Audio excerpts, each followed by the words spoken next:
This has been one of the most enjoyable videos to make. I just spent the better part of the afternoon talking to three collectors about their craziest comic book stories and just things that they wanted to share with you guys, the community.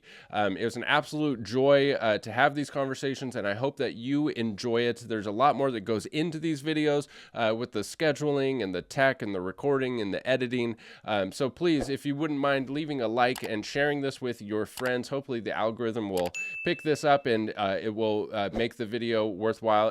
If anything, just to be able to have these conversations makes the whole thing worthwhile, but it would also be nice if the algorithm picks it up. So thank you once again to the collectors that came on the show today. And if you want to be featured in a future show, if you feel like you have some cool stories you want to share with the community, just shoot me an email at brycecomics@gmail.com, and we'll see if we can do another video like this in the future.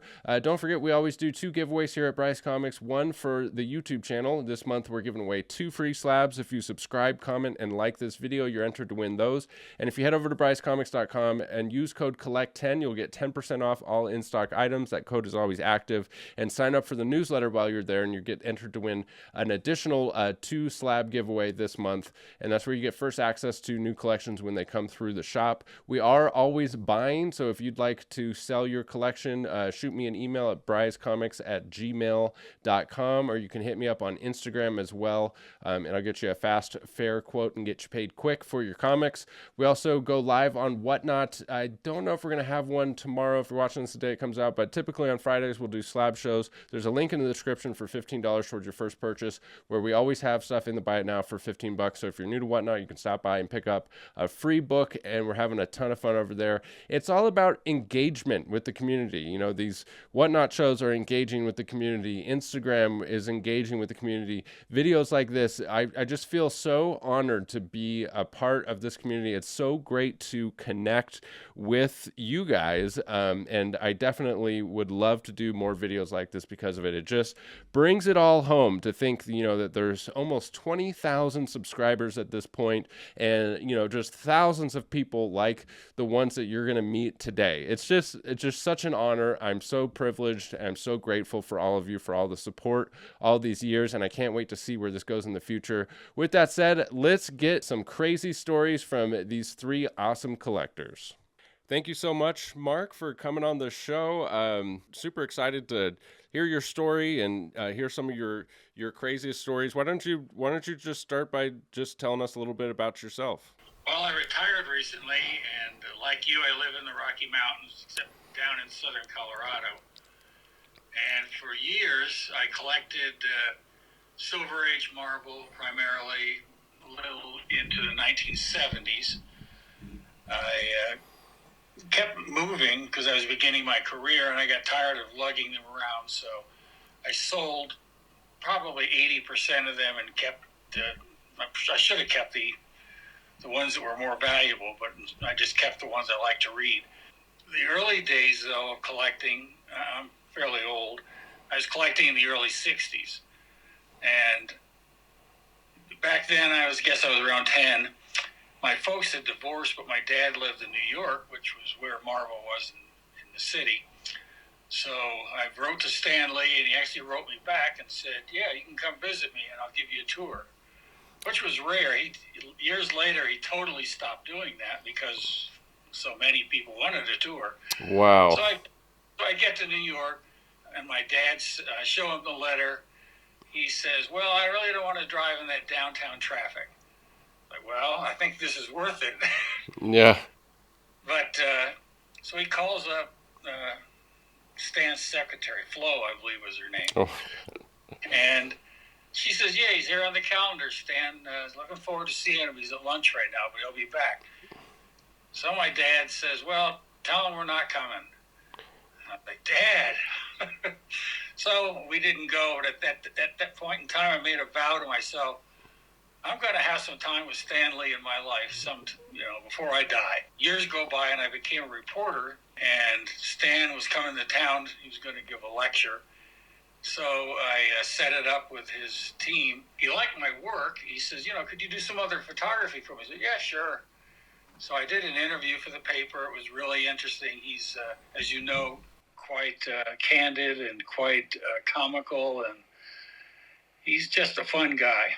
So over the years, I would check in with him now and then just to stay in touch. At the end of his life, about 8 months before he passed, I decided I'd take some of the work that I had sent him that I hadn't been paid for yet. I decided I don't want any money. I'll just give him the stuff. So at the time, I was a part owner of a film company. So I took a couple of the best-looking actresses. That sounds bad. And went to see him, and he was just astonished by the photography. He says, "Man, you really captured my essence." So I think really what captured him is, I'll have to send you the photos, him with the girls are wrapped around him, this great big grin on his face. Yeah. His manager told me later, he said, "I haven't seen him this happy in at least a year." He said, he's been out on tour and he gets stressed, and he said this was a great stress reliever. Yeah. But getting back to the 60s, it was totally different collecting. We didn't have guys like you that would sell us. We didn't have slabs, period. But I sent you a copy of one guy that we would use. They would advertise in the Marvel comics, like Robert Bell, and the prices. I sent you his price list from that era. So I'm looking at one of the things you sent. It says Robert Bell's Comic Shop, the most amazing thing we've ever seen, and it says we buy and sell comics. Robert Bell in Hopage, and then you go and look at the actual price list here. Fastest service possible, Marvel Comics, price is good until June 1st, 1968.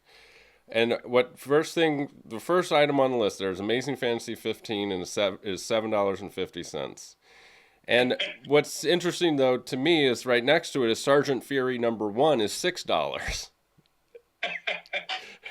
And then if you go down, I mean, these prices are just crazy. So Fantastic Four #1 is $15. So at the time, Fantastic Four #1 was worth more than an AF-15.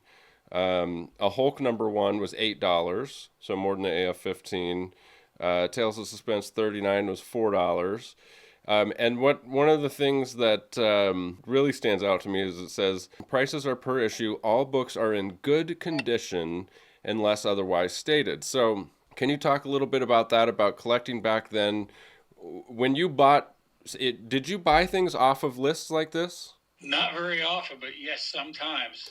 And were you, when you bought something like that, you were just looking for just, as long as it was a mid-grade copy, you'd be happy with it?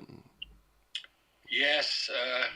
Even back then, folks were not as particular as they should have been, like we are now. Right. He said good. Yeah, that would probably be like a 4.0 to a 5.5. So your expectations were just that, it wasn't missing half the cover and it was still readable and stuff like that. Yeah, not very high standards. Yeah. What do you think about today's market where there's such a big price difference between a 5.0 and a 7.0? Do you care? How do you collect?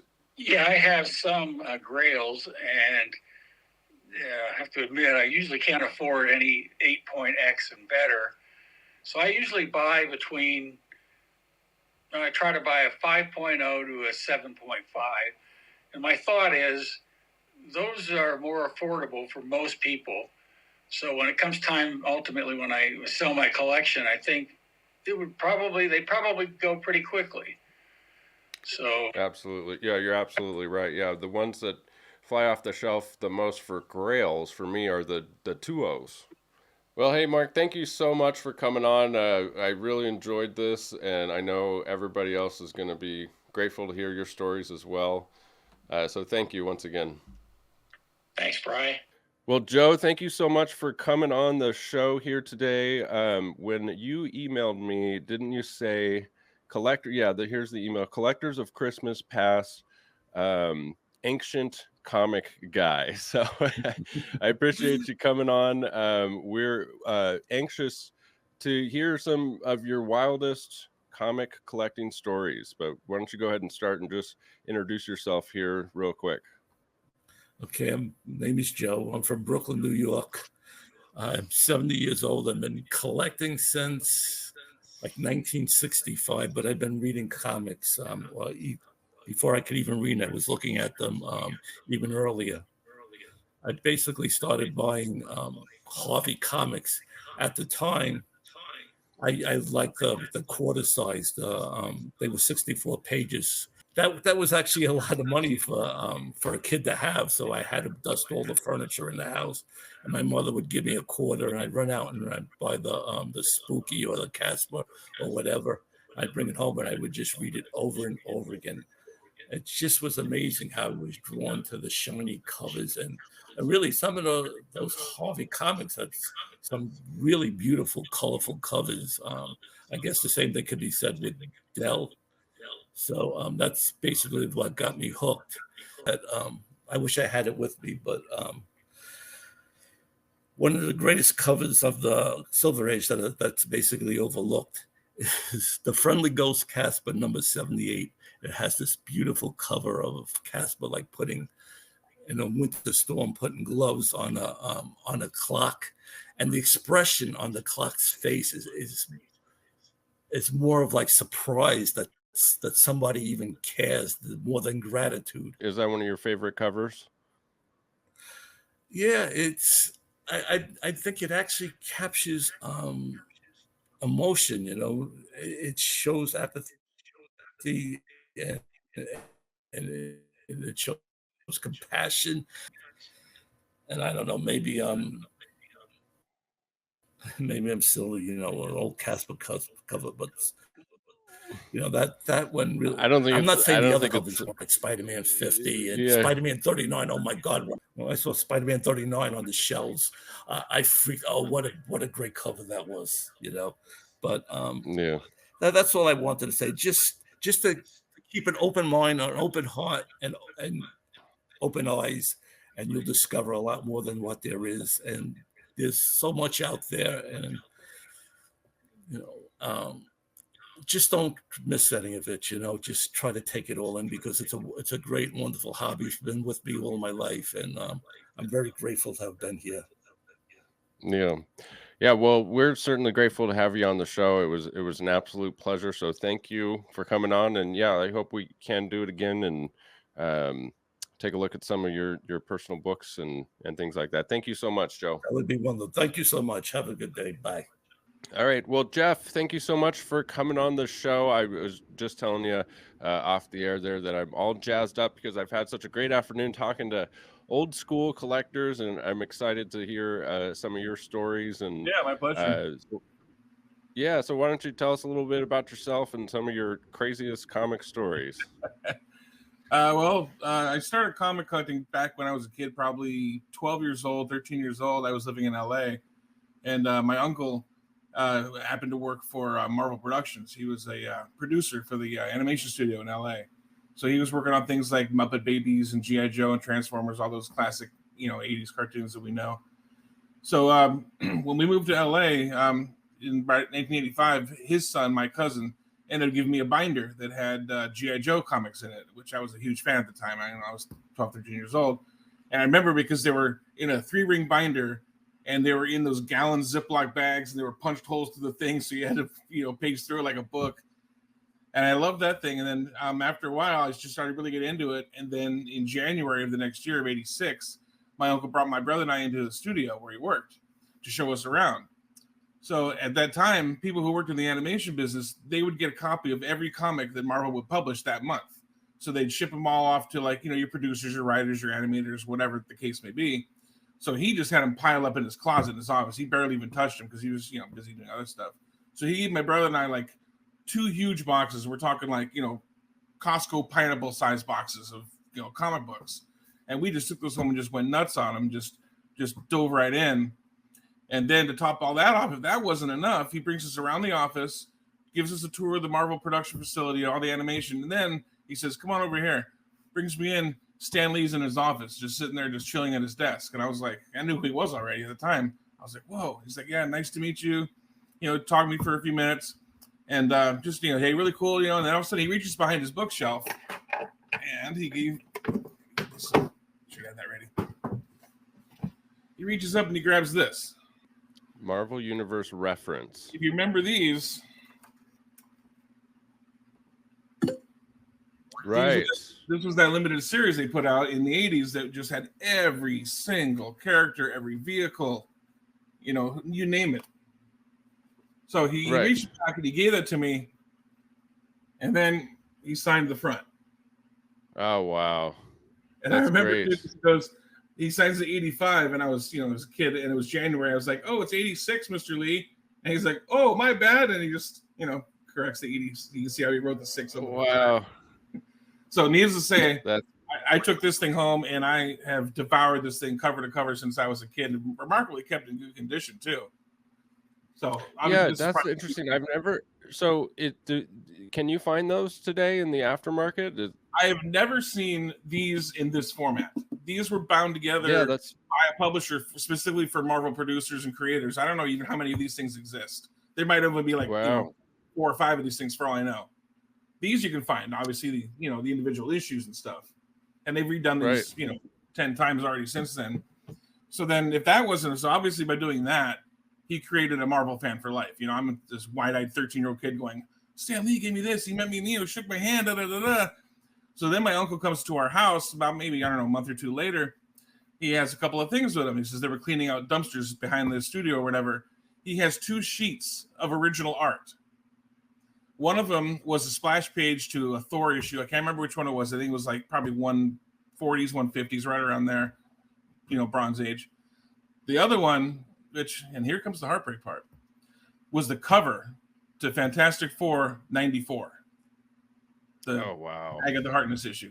The actual hand-drawn cover by Kirby. And that was in a frame, was already glassed up and nice mounted and everything. And that was on my wall years. I mean, I can't tell you how many times I stared at that thing and I could see the liquid paper on the hand of the trapster, and I was analyzing just the way that they put the whole issue together, cutting out the numbers for 9 and 4 and taping it. I mean, the whole thing it looked like a school project. I just thought it was so cool. Yeah. Go back to that to the piece of art. This is the heartbreaking part of the story. So I had that cover of Fantastic Four 94 for years hanging up on my wall. And I had this apartment, or it was more like a duplex in Playa del Rey, California, which is just south of Santa Monica. I was on vacation for a long weekend. I think it was Thanksgiving weekend with my parents and my family. We went down to Mexico, whatever. I came back, and the roommate, one of the ones that I had rented it to, had shown up while I was gone, cleaned out the house. The power was out. The fridge was melted. The water was going across the floor. And my cover art, not to mention my baseball cards, my high school yearbooks for some strange reason, and anything else that he probably thought was valuable was gone. And that piece of artwork has never been seen since. No. And back then, you're talking probably this was 93, probably 92, 93. And back then it was probably worth a few grand. But now, every time I start to think about it, it just makes me sick because I know that a Kirby cover page of a key issue. I mean, on a cover of the comics of a key issue. I mean, I shudder to think what that thing is worth nowadays. In the hundreds of thousands, I'm sure. Well, hey, listen, Jeff, thank you so much for coming on. I really appreciate it. I'm looking forward to cutting this all together and making an awesome video. Yeah, cool. And I appreciate your channel. I enjoy your content, and I hope to come back. Do you have an actual brick and mortar shop in Kalispell? No, but you're more than welcome to come stop by. It's just the website, and but yeah, if you're down this way, definitely come stop by. I definitely would like to. I always wanted to go back up there to Montana. I spent 2 summers up there and absolutely loved it. So if I'm ever up in that neck of woods, I will hit you up. Sounds good. And that goes for anyone watching this too. Hit me up if you're in Kalispell, Montana. Beautiful place. All right, buddy. Take care, Jeff. All right. Thanks, Brian. Have a good one. There you have it, folks. I really hope you enjoyed this video as much as I enjoyed putting it together. Don't forget we have those giveaways. The YouTube channel, subscribe, comment, and like, and head over to brycecomics.com. Sign up for the newsletter to get first access to new collections, and we are always buying if you're interested in selling.